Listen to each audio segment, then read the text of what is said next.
दोस्तों नमस्कार। Dairy farming से किसानों के संबंधित जो भी सवाल हैं, हमने एक मिशन शुरू किया है जिसमें कोई भी डेयरी फार्मर या किसान पालक भाई हमसे सवाल पूछ सकता है। तो हम अपने स्तर से जिस लेवल का सवाल होगा उसी के एक्सपर्ट से संगठन के थ्रू उसका जवाब देंगे। तो सबसे पहला सवाल आया है हमारे पास, नीतू जी हरिद्वार से। इनका सवाल आया है कि 30 लीटर का दूध कह के गाय लेके आए हैं जो 15 लीटर दूध अभी दे रही है। तो इसमें दो कारण है, या तो आप ब्रीड की पहचान नहीं कर पाए, सामने वाले ने आपके साथ झूठ बोला है, या फिर गर्मी की वजह से गाय दूध कम दे रही है और आपकी फीड मैनेजमेंट अच्छी न होना भी इसका कारण हो सकता है। तो आप इसमें से देखिए कौन सी चीज यहाँ काम कर रही है। अपनी फीड को देखिए, गर्मी को देखिए कि गर्मी की वजह से तो गाय दिक्कत नहीं कर रही है, और तीसरा ब्रीड का मामला भी हो सकता है कि सामने वाले ने आपसे झूठ बोला। तो ये 3 वजह हो सकती हैं। और गाय बीमार ना हो, गाय का टेम्परेचर जरूर लेकर के देखिए आप, गर्मियां चल रही हैं और अगर फिर भी आपको लग रहा है गाय ज्यादा दूध की है तो एक बार ब्लड टेस्ट करा लीजिए। आजकल फील्ड में साइलेंट थैलेरिया के केस आ रहे हैं जिसमें टेम्परेचर नहीं आता है लेकिन प्रोटोजोल इन्फेक्शन होता है। ठीक है, तो आप ये काम कीजिए। दूसरा सवाल था मंजूर अहमद नाइक का, जम्मू कश्मीर से। इन्होंने हमें फोन करके पूछा, हमारी गाय है 8 महीने की हो गई है, दूध दे रही है अभी 8 महीना उसको चल रहा है, 7 महीने पूरे हो गए हैं और वो गाय ड्राई नहीं हो पा रही है। तो कैसे ड्राई करें? तो मैनुअल ड्राई करने में तो बहुत टाइम लग जाएगा और दिक्कत भी होगी, और गाय ज्यादा दूध की है शायद तो ड्राई नहीं हो पा रही है। तो उनको हमने बोला है कैप्राविन डीसी एमएसडी की जो ट्यूब आती है सेफालोनियम 250 mg की, वो आप चारों थनों का दूध चेक कीजिए, हथेली पे लीजिए, छिछड़ा ना हो और कलर चेंज ना हो, चाक के देखिए नमकापन अगर नहीं है और ओके है, दूध आपको लग रहा है बिल्कुल ओके, तो चारों थनों में उसके साथ एक स्पंज आता है आईपीए का, उससे साफ कर दीजिए। चारों थनों में कैप्राविन डीसी एमएसडी की ट्यूब चढ़ा दीजिए, आपकी गाय ड्राई हो जाएगी। और इसके बाद आपको गाय को बिल्कुल नहीं धोना, 3-4 दिन भाग में दूध इकट्ठा होगा, दवाई पूरे अडर में फैल जाएगी और गाय जो है वो आपकी ऑटोमेटिक ड्राई हो जाएगी, आपको परेशान होने की कोई जरूरत नहीं है। सतीश कसाना मेरठ से फोन आया है, बच्चा दी है हमारी गाय, ब्याह हुए 2 दिन हुए हैं और गाय के थन से जो दूध के साथ में ब्लड आ रहा है, तो ये दिक्कत हो जाती है। तो इसके लिए प्राइमरी ट्रीटमेंट हम आपको बता रहे हैं कि आपको 10 ml एविल लगाना है और 20 ml एक साल्ट आता है ट्राइनेक्सामिक एसिड, तो ये मैनकाइंड का इंजेक्शन आता है टैक्साब्रिड नाम से और जैक शॉट के नाम से भी आई थिंक आता है ये। तो 20 ml आप लगा दीजिए। तो ये और विटामिन सी का इंजेक्शन एस्कॉर्बिक एसिड का आप 15 ml लगा दीजिए, और नींबू भी आप पिला सकते हैं, 150 ml नींबू का वो पिला दीजिए, तो इससे हो जाता है। और कई केस में तो इसके साथ में लोग क्या, हमने भी 1-2 जगह ट्रायल किया है कि डिटोल की 100 ml की शीशी अगर पिला देते हैं तो रिजल्ट अच्छा आता है और ये दूध बंद हो जाता है।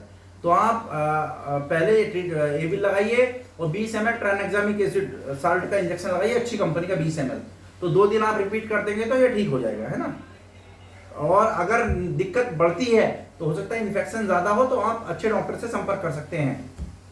अगला सवाल है सब्बीर रहमान संभल से, गाय को कौन सा कैल्शियम देते हैं आप? तो देखो, हम गाय को अपने यहाँ कोई कैल्शियम नहीं देते, अलग से हमने कोई कैल्शियम नहीं दिया है किसी भी टाइम पे। हमारी फीड अपनी है, फीड में हमने सब चीजें प्रॉपर डलवा रखी हैं, कैल्शियम भी डलवा रखा है, फास्फोरस भी डलवा रखा है, तो हम कोई कैल्शियम नहीं देते हैं अपने डेयरी फार्म पर। कमल सिंह नगीना, नया डेयरी फार्म शुरू हो रहा है, गाय कब खरीदनी है? तो गाय खरीदने का जो टाइम है नए डेयरी फार्मर्स के लिए वो सितंबर से है, क्योंकि गर्मियों में गाय लेने में दिक्कत हो जाती है, ट्रांसपोर्टेशन में भी दिक्कत आती है। सितंबर के पहले हफ्ते से, या मौसम अगस्त में ज्यादा अच्छी बारिश हो जाती है, टेम्परेचर डाउन हो जाता है, 15 अगस्त के बाद भी आप शुरू कर सकते हैं। गर्मी का इसमें बहुत विशेष मामला है। और सितंबर क्यों बोला जा रहा है? सितंबर में आप गाय लेंगे ताजी, मतलब 10 दिन के अंदर वो काबिंग कर जाए, इस स्टेज की आपको गाय लेनी। नए फार्मर हैं आप, ज्यादा लंबी गाय नहीं लेनी है। और ये जो गाय आपकी अक्टूबर में काबिंग करेगी, दिसंबर जनवरी में इनकी ये हो जाएगी, तो अगले साल आपको अच्छे परिणाम देंगे। इसलिए गाय की परचेज आपको सितंबर अक्टूबर में करनी है। मानवेंद्र प्रताप सिंह गाजियाबाद, संगठन की फीड ये कह रहे हैं कि थोड़ी सी महंगी है, हम क्या करें? तो संगठन की फीड बेसिकली महंगी नहीं है, अगर आप देखेंगे खर्चे के हिसाब से तो आपको सस्ती है, क्योंकि 30 लीटर की गाय की अगर हम बात करें, मार्केट फीड आपको 12 किलो देनी है और ये फीड आपको 8 किलो देनी है, यानी 33% आपको फीड कम देनी है। तो आप कितनी भी सस्ती फीड खिलाएंगे, 8 किलो और 12 किलो में धरती आसमान का अंतर है। प्लस इसमें toxin winder, east, vitamin, mineral, enzyme सब कुछ है जो एक 30 लीटर तक की गाय को चाहिए। अलग से आपको कुछ नहीं देना, आपका वर्कलोड खत्म हो रहा है, कोई दिक्कत आपके यहाँ नहीं आएगी, अच्छी फीड है, कहने का मतलब ये है। तो मार्केट फीड आपको ज्यादा महंगी पड़ रही है, उसके साथ आपको दिक्कतें भी आ सकती है। इसमें आपको दिक्कतें ना के बराबर आएंगी और हो सकता है कि ना आए, ठीक है। तो अच्छी फीड है, इसलिए रेट इसके थोड़े से ऊपर है। कोई भूसी डाल के या यूरिया डाल के चीजें नहीं बन रही हैं, इसलिए इसके रेट ऊपर हैं। जितेंद्र सिंह अमरोहा, थनैले का इलाज ये पूछ रहे थे। तो देखो थनैले में क्या होता है, सबसे पहली काम आपको ये करना है कि थनैले में आपको पहली स्टेज में पकड़ना है। और पहली स्टेज पे पकड़ने का मतलब है मिल्किंग से पहले आपको क्या करना है, आपकी प्रत्येक गाय की या भैंस की 2 धार अपने हाथ पे लेके मारनी है।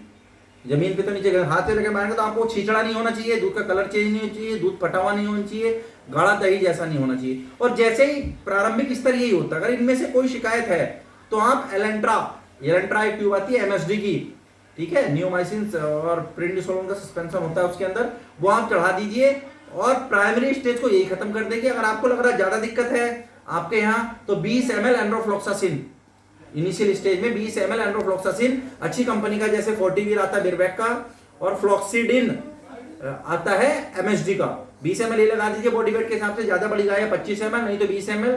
और 20 ml मैग्लोडाइन, स्वेलिंग है, अकड़न है, जकड़न है, टेम्परेचर भी ऊपर हो सकता है, 20 ml फ्लूमिक्सिन मैग्लोबाइन का इंजेक्शन आता है, मैग्लोडाइन बिरबैक का, या फिनाडाइन आता है एमएसडी का। हम ये 2 ही इस्तेमाल कर सकते हैं। 20 ml ये लगा दीजिए, उससे पहले 10 ml एविल और बी कॉम्प्लेक्स जो टेम्परेचर पर लग जाए, बी कॉम्प्लेक्स जैसे रोमेरिक आता है बिरबैक का, तो आप ये लगा दीजिए।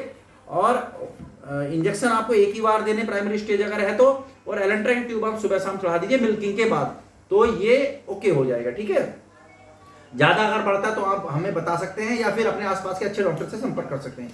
वैसे यही ट्रीटमेंट 95% थनैले को पहली स्टेज में खत्म कर देता है। पवन सिंह मुजफ्फरनगर, सीमन कौन सा लगा, तो देखो हम अपने यहाँ ब्रीडिंग के लिए पे काम कर रहे हैं और हमें ब्रीड इंप्रूव करनी है। ब्रीड इंप्रूव के साथ हमें दूध भी इंप्रूव करना है।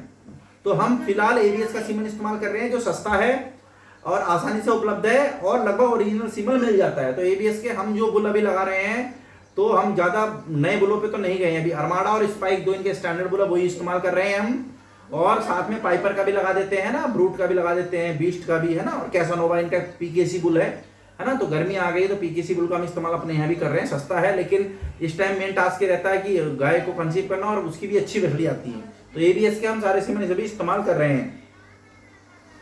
पवन सिंह देवरिया, एचएफ गाय का फार्म कैसे बड़ा करना है, इनका जो मकसद था वो लोन से संबंधित था। तो देखो लोन के मामले में संगठन कोई काम नहीं कर रहा, लोन आपको बैंक देगा। और सेकंड चीज ये है कि बैंक आपको प्रॉपर्टी के अगेंस्ट में लोन देता है, ऐसे कोई लोन नहीं देता। अगर आपके पास प्राइवेट नौकरी अच्छी है, आपकी सैलरी इनकम तो सैलरी बेस पे मिलता है, तो फार्म बड़ा करने के लिए आपको पैसे की अरेंजमेंट करनी पड़ेगी। दूसरा, आप ब्रीडिंग पे काम कीजिए। अगर आपके पास छोटा फार्म भी है तो आप ब्रीडिंग करके अच्छे सीमन लगा करके और अच्छे बच्चों को तैयार करके अच्छी फीड मैनेजमेंट के साथ आप अपने फार्म को बड़ा कर सकते हैं। नवीन पंडित, बनारस, मिल्किंग अच्छी मिल्किंग मशीन कौन सी है? तो देखो सबसे अच्छी मिल्किंग मशीन जो वर्तमान समय में हमारे अनुसार वो डी लेवल की है, डलवाल भी जिसको बोलते हैं, है ना। तो वो थोड़ी सी कॉस्टली भी है लेकिन उसके रिजल्ट बहुत बेहतरीन है। एक जिया वेस्टफालिया की भी आती थी लेकिन वो फिलहाल शायद उनकी सर्विसेज यहाँ बंद हो गई हैं। हालांकि हमारे पास वो मशीन है, रखी हुई है, अध्यक्ष जी के पास भी है। तो आप डी लेवल पे जा सकते हैं, अच्छी लेनी तो, नहीं तो लोकल में आप देख लीजिए। वैसे वैनसन लोकल में अच्छी है, सर्विस अच्छी दे रही है, अच्छी मशीनें हैं छोटे स्तर के काम के लिए। वैनसन की बड़ी भी वो बना रहे हैं, लेकिन सबसे अच्छी हमें जो लगती है वो डी लेवल है, डलवाल है, और नंबर 2 पे हम बेंसन को रखते हैं। अजय सिंह, उत्तराखंड, गाय या भैंस, आपने भैंस क्यों नहीं पाली है? तो ये बड़ा इंपॉर्टेंट सवाल है कि भैंस, जब कोई नया फार्मर डेयरी शुरू करता है तो वो असमंजस में रहता है, क्योंकि लोग लालच, सब 95% यही बोलेंगे कि भैंस के दूध का रेट बहुत ज्यादा आसानी से बिक जाता है। तो हमने भैंस क्यों नहीं पाली है कि हमें 2-3 मुख्य दिक्कतें लगी। भैंस का दूध कम होता है, और सेकंड चीज ये है कंपेयर देन गाय, भैंस का दूध काफी कम होता है। 12 लीटर की भैंस ढूंढना बड़ा मुश्किल काम है, और गाय 30-35 लीटर की आसानी से मिल जाती है। भैंस का बच्चा 2 साल में प्रेग्नेंट होगा, गाय का 2 साल में ब्याह लेगा, ठीक है। गाय लंबे टाइम दूध देती है, भैंस लंबे टाइम दूध नहीं देती है, जो मार्केट में मूल भैंस है। और भैंस के साथ एक और समस्या है, भैंस की मैनेजमेंट बहुत मुश्किल है, भैंस बहुत ज्यादा खाती है। गाय तो 100 गाय को आप एक बाड़े में रख दीजिए और मजे से रहेगी। भैंस के मामले में आप नहीं रख सकते। अगर एक भी आपने खुली खोल दी और एक भी अगर शैतान भैंस है तो वो सबको मारेगी, मार तोड़ करेगी, चोट उट मार लेगी। इसलिए हमें ये कुछ मुख्य दिक्कतें भैंस के फार्म में लगती हैं। तो फिलहाल हम गाय पे इसलिए काम कर रहे हैं। मनीष सिंह रुड़की, एचएफ या जर्सी में किसमें फायदा है? एचएफ और जर्सी में ज्यादा फायदे की बात करें तो एचएफ की मिल्क कैपेसिटी ज्यादा है ना, और जर्सी की milk capacity compare than HF कम है। एचएफ में जो है फैट एसएनएफ परसेंटेज जर्सी की अपेक्षा कम रहता है, और जर्सी में थोड़ा ज़्यादा रहता है। तो यही मुख्य अंतर है, बाकी दोनों विदेशी नस्ल की गाय हैं और दोनों का रिकॉर्ड अच्छा है। अगला सवाल है चंदन जी बिहार से, बच्चा देने से पहले थनैला हो गया है। तो बच्चा देने से पहले थनैला होने का मामला ये है कि एक तो आप उसमें दो चीज़ों का ध्यान रखिए कि गाय का दूध ना टपक रहा हो, है ना, वो टपकता रहता है तो जो टीथ है वो खुला रहता है, तो उसकी वजह से वो क्या होता है, इन्फेक्शन चढ़ जाता, बैक्टीरिया चढ़ जाता हो जाता है। दूसरा केस, अगर नहीं टपक रहा है तो ड्राई करते टाइम पे आपने शायद पूरा ध्यान नहीं दिया, आपने जो ड्राई की है वो कैसे की है, आपने कैप्राबिन डीसी एक ट्यूब आती है एमएसडी की, सेफालोनियम 250 mg साल्ट होता है उसमें, तो आप चढ़ा देंगे तो वो अडर में पूरा दूध बनता है और पूरे अडर में वो फैल जाती है, तो वो बैक्टीरियल इन्फेक्शन नहीं होने देती है। तो जो ये दिक्कत आपके यहाँ आई है, तो इसका कारण आपको ड्राई करते टाइम पे कैप्राबिन डीसी इस्तेमाल करनी थी, और ये जो है दिक्कत आपके यहाँ ड्राई करते टाइम पे आपने ध्यान नहीं दिया। ठीक है, तो ये आपके सवाल थे। अगर किसी भाई का और सवाल हो तो उस पर हम जवाब दे सकते हैं, तो आप पूछ सकते हैं। हम फार्मर इंप्रूवमेंट के लिए काम करें, जितनी जानकारी हमें है हम आपके साथ साझा करें। धन्यवाद।